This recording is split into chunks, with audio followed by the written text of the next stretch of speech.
Driving home, Abby hit and killed a deer and brought the carcass back planning to cook it. But when her baby saw it, the child started screaming like it sensed something terribly wrong. Oblivious to the danger, Abby sliced the deer's belly open only for a wave of putrid stench to hit her as the decomposed organs spilled out, killing her appetite and making her leave the body in the car. That night, the deer's stomach began to move and a creature clawed its way out. Past midnight, Ben heard footsteps on his roof, grabbed a flashlight to investigate, found nothing above him, but saw a massive hole torn beneath Abby's house next door, as if something had burrowed inside. Ben stood there puzzled, completely unaware that the creature that had burst from the deer was lurking right behind him, locking its eyes on him. Hey. What? The next day, Abby's son Dylan discovered the hole and started jabbing at it with a stick, and within moments the flowers and grass around the opening began to wither at an alarming speed. Confused, Abby held her baby and leaned over to peer inside, but the hole was pitch black and impossible to see through, and when the infant grew restless and terrified, she quickly carried the baby back inside.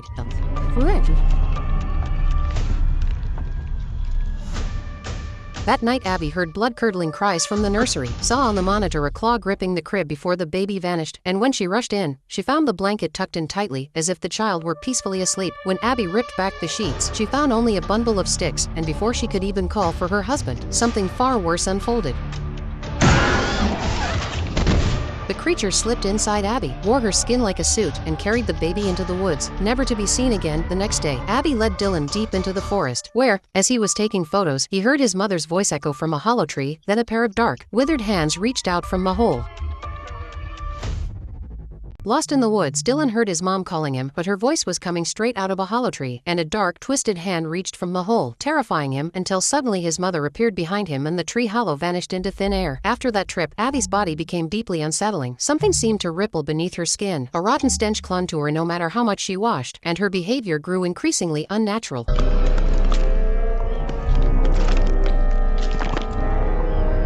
Terrified, Dylan couldn't bear to stay with her and ran to neighbor Ben's house, but Abby soon showed up, desperate to keep her son from anyone else, forcing Ben to hand Dylan back. He had no idea he was delivering the boy straight into the monster's grasp. That night, as Dylan tried to warn his dad about his mother, Abby stood silently in the doorway, staring at him, leaving him too scared to speak. By the next morning, Dylan was gone too, and even stranger, his father seemed completely disoriented. My son? I don't have a son.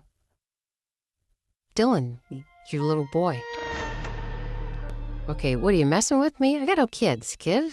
Ben was completely stunned. He knew he had 2 kids. How could he suddenly not remember them? As he was about to leave, he accidentally kicked aside the doormat and saw a large, upside-down A carved into the wooden floor beneath. Sensing something was wrong, Ben looked it up online and discovered the symbol marked a half-human, half-demon creature. These monsters often hide in tree hollows, steal attractive skins, seduce men into forgetting their children, and then feed on those kids. Ben began to suspect the creature had infiltrated his neighbor's house and had some connection to Abby, and that her 2 children were likely already gone. He started keeping a close watch on her, noticing that she frequently went in and out of the basement, carrying out bags of trash. Under the cover of night, Ben rummaged through the trash and found that everything Abby had thrown away belonged to her 2 children. Abby kept going down to the basement, and her husband finally sensed something was wrong. When he tried to open the basement door, she panicked, whispered something in his ear, and suddenly his eyes went blank. His eardrums ruptured, blood pouring out, yet he seemed oblivious to the pain, standing there dazed while Abby walked away with a triumphant smile. A few days later, Abby's flesh began to wither, her arms started rotting, and her teeth fell out at the slightest touch. Her human skin suit was failing, and the creature urgently needed a new one. The next day, while Abby was away, Ben pried open her basement, and inside was something horrifying.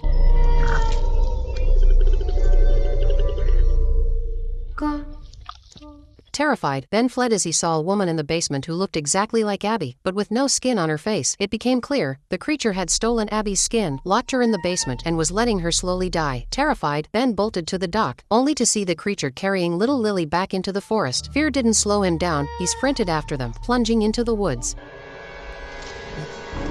What? Fuck off.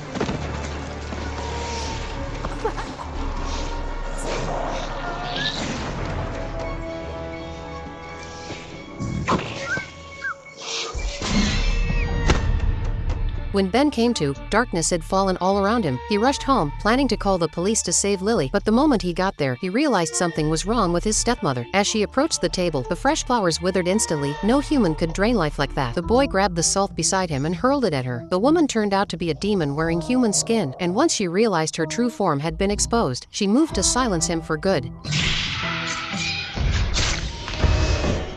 At that moment, his father burst in. He assumed Ben was attacking his young stepmother, while she curled up on the floor fake sobbing like a victim. Furious, the father called the police, and as soon as Ben was in the cruiser, he saw her leaning in and whispering something to the officer. Ben yelled to his dad that his stepmom was possessed and begged him to check Abby's house, but his father didn't believe a word of it and told the cops to take him away. Yet the patrol car didn't head for the station, but for the shoreline. Clearly the officer was already under her spell and intended to make Ben disappear. Ben fought back with everything he had, but the cop kept coming, and just as Ben was about to drown, the officer suddenly regained a flicker of conscience and, rather than betray his badge, turned the gun on himself.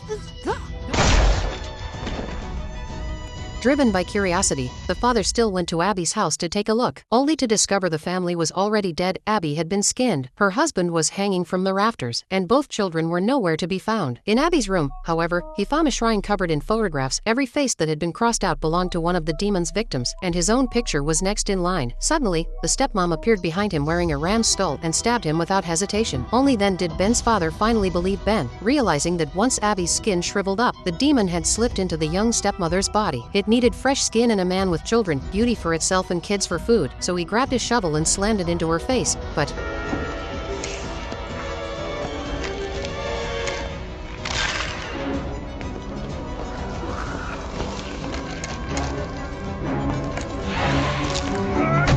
right then, Ben arrived just in time.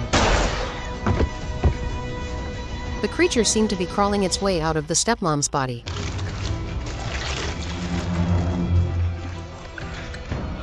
Yeah, we gotta get out of here, okay? Come on.